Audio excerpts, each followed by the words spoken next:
Барлықтарыңызға қайырлы күн достар, менің YouTube арнама қош келдіңіздер. Бүгін сіздерге жұмсақ болып шығатын өте дәмді пиццаның рецептімен бөлісемін.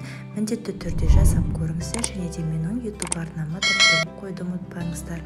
Ал мен апары дайындаймыз. Ол үшін осындай бір стакан жылы суымызға сәл ыстығырақ болса да болады, тұз, бір шай қасық қант, және де бір шай қасық дрожжымызды салып, жақсылап араластырып, 15 минутқа бетін пищевой пленкамен жауып қоямыз.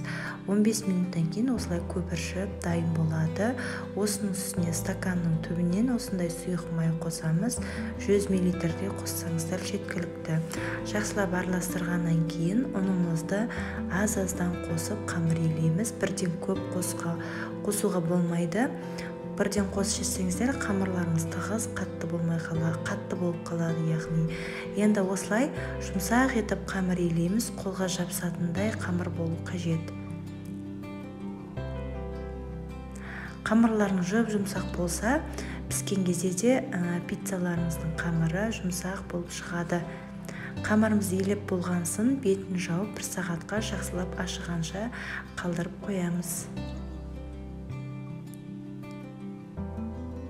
Ал енді қамырымыз дайын болғанша начинкасы менде үкіштен өткізілген сыр, қызана және де осылай піскен етті 4 жеті майдалап турап алдым.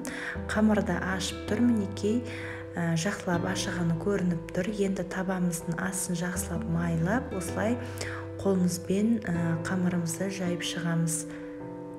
Майлап, осылай сәл демалдырып қойсаңыздар, одан ары қарай қамырларыңыз жақсы созылатын болады. Ешқандай ұн қолданбаймыз, осылай тек қолымызбен үлкейтіп аламыз.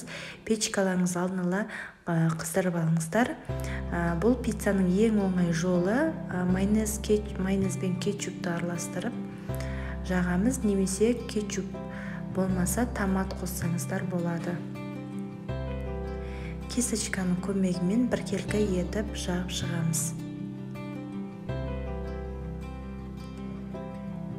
Печкаларымызды 180 градусқа қыздырып қоямыз алдын ала. Осылай әдемілеп жағып аламыз.